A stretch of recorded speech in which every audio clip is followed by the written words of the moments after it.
He is the Lord of Shadows, the King of Darkness. He is without goodness, without mercy. By his will is the land wreathed in pain and torment. His heart is a withered sack filled with malice and wickedness. He cares not for any but himself and his own filthy desires. One can only imagine in horror at the twisted nightmares that is his thoughts. Oh boy, I sure hope Booby-senpai notices me. Hello Internet, how's it going? I'm Ricardo, the cynical critic, and what is it with anime making its main characters an overly powered, unbeatable badass? I mean, we don't even have to get into the big three of Dragon Ball, Boruto's dad, and One Piece, the latter which has been, as far as I've been told, airing since the dawn of man. But even in your average anime, we get the general lazy man's protagonist who's always just strong enough to win the day. That or they're best buds with the god of convenience. And we're not going to talk about the power of friendship here because I'm going to assume that concept has just been a bad dream. But if you are going to make them overly powerful, then at least do it like Overlord, focusing on good visuals, intriguing ideas, and a concept of having frickin' fun. Because that's most certainly what this show intends to have. Brought to us by one of our favorite anime studios. It's a madhouse! A madhouse! Yeah, that one. Who have been responsible for other great shows like One Punch Man, the Devil May Cry anime, and Stitch. No, not joking, the studio that brought us High School of the Dead also brought us some of the TV series of our favorite Hawaiian alien. A Japanese version where Lilo doesn't exist, but a version nonetheless. Anywho, the three things that drew me to watching the show was the pretty stunning visuals, which doesn't mean much to me as I'm more of a substance guy, the fact that everyone else was talking about it, which still doesn't mean much to me as I usually shun the weebs, and the fact that my favorite Tsundere MILF's voice actor, Elizabeth Maxwell, plays another Tsundere MILF. Sort of. But first, let's get into the story. It begins with some random dude playing some random video game. We never learn who he is, nor do I think we're ever told his name. He goes by a name in the game, but soon changes that to something else, as well as adding an additional name to that new name. And I already have a hard enough time keeping track of the people I somewhat care about. So for now, we'll just call him Scully-senpai. Scully-senpai is part and leader of a clan of characters in this MMO JRPG, who have basically 100%ed this bitch. And like in real life, it was all for naught because the game is getting shut down. Yeah, I guess the developers were done raping everybody's wallets and wanted to go at them with a different game. So they're shutting down the servers. Everyone else has pissed off except for Scully-senpai, who decides to remain in the game cause, you know, he's wasted his life with it. Might as well prolong his inevitable suicide until the end. But it never comes. Instead of everything going black, he is transported to another world. Oh, fan-fluff-fantastic. It's another isekai. But while we figure that out in 12 nanoseconds, Scully-senpai never does! And just assumes that this is a new update in the form of a new map. I mean, he can't access the pause menu, leave the game, and his NPC characters suddenly are alive and talking, and he's unable to feel emotions anymore, but don't worry. I'm sure they'll fix that in the day one update. Well, upon discovering this new world, Scully-senpai decides to do a colonial pilgrim and take this motherfucker over! And it goes about as well for the inhabitants as it did for the native Indians. Yes, so the people that you're brutally killing and enslaving are real people with real lives and real families who really love one another and would really like not being dead, you real murderer! Yeah, in case you didn't notice, Scully-senpai isn't the protagonist as much as he's the antagonist. He's another great representation of what I like to call the anti-villain. Now, thanks to the great indoctrinator at Disney, you should all know by now what a hero and villain is. Heroes are the good guys, villains are the bad ones, with anti-heroes being the heroes who just go about things in a more villainous way.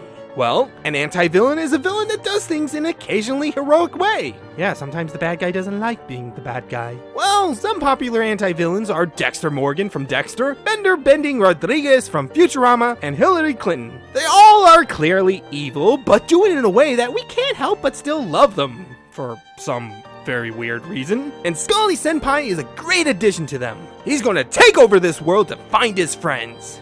cause I guess Discord isn't working. But occasionally, he'll rescue a few fools from time to time, as long as he looks cool doing it. And for quite a while, which in anime terms means frickin' forever, they never really fully address these interesting character concepts. Like just before he's isekai'd, he messes with one of the NPC's personalities, changing her from a tsundere to, well, he says he made her feel unconditional love for him, but somehow she turned that into, Is that a femur in your pelvis, or are you just happy to see me? Your ribs look ribbed for my pleasure. Give me your big, hard caucus. Let me suck out your marrow, playing with my funny bone, rattle my skeleton, thrust your big bone inside me, make violent love to me! and I forgot her name too, but she's voiced by Winter Senpai, so I'll call her Yandere-chan. Yandere-chan is one of the dozen NPC servants of Scully Senpai turned alive, and her personality is one of the few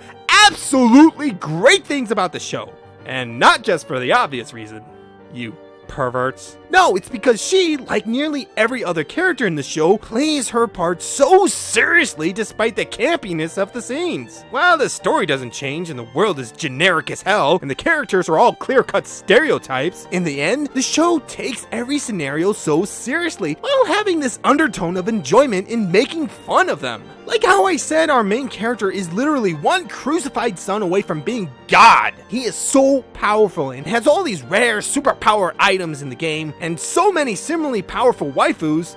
Okay, I know some of them are guys, but after seeing the twins and being sure which was the boy and which was the girl, only to be completely wrong. Anime, you are already pushing it with traps. Now you've gone too far with the reverse traps! Anyways, my point being, Scully Senpai is ridiculously overpowered and has a ton of fine pair of thighs aching for his royal scepter. But, funnily enough, despite being so clearly unbeatable, what makes his conflict so fun to watch is the double-sided sword of his intelligence and Presentation!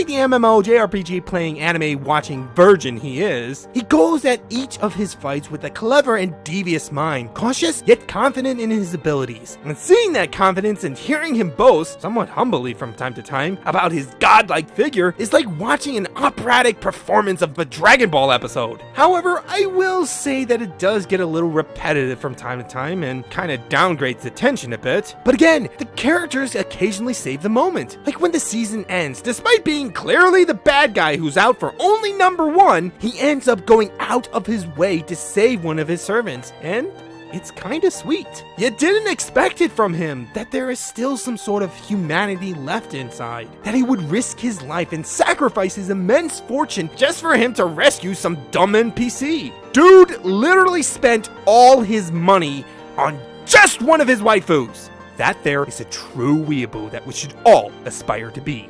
So yeah, at the end of the day, there is a good reason that Overlord is so popular and that most are demanding that a season 4 be released soon. Come on, Madhouse, just do it! Its art style is very appealing with a gothic visual to it. The story being a bit straightforward at least means we don't get the usual extremely convoluted plot. And while the characters are stereotypes, they are just so much fun to watch. And often they have very realistic interactions with each other. I mean, after watching the first season, I had little to no hesitation in watching the second and then the third, which may be a good sign of a good season, but the sign of a good show is the fact that you get a similar joy with each season. Again, I'm looking forward to another. For while I'm really not expecting the story to get even remotely close to a conclusion, I love the be-like movie feeling that this show has. So, yeah, finally, truly a good show that I was happy seeing. And while no doubt my enjoyment might change under another viewing, for now, my first impressions of Overlord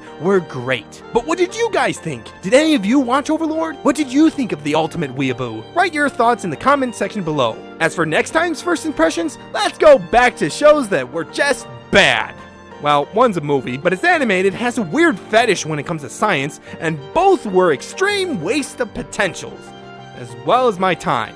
So which one would you like to hear about? April in the Extraordinary World, or Flip Flappers?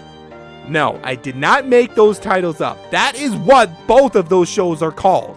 And it's only the tip of the problem that is the existence of those shows. Anyways guys, thanks for watching. Hope you liked the video. Y'all take care, and remember, while your first impressions may be good or bad, you won't know until you view it. I'll see you guys next time. Toodles!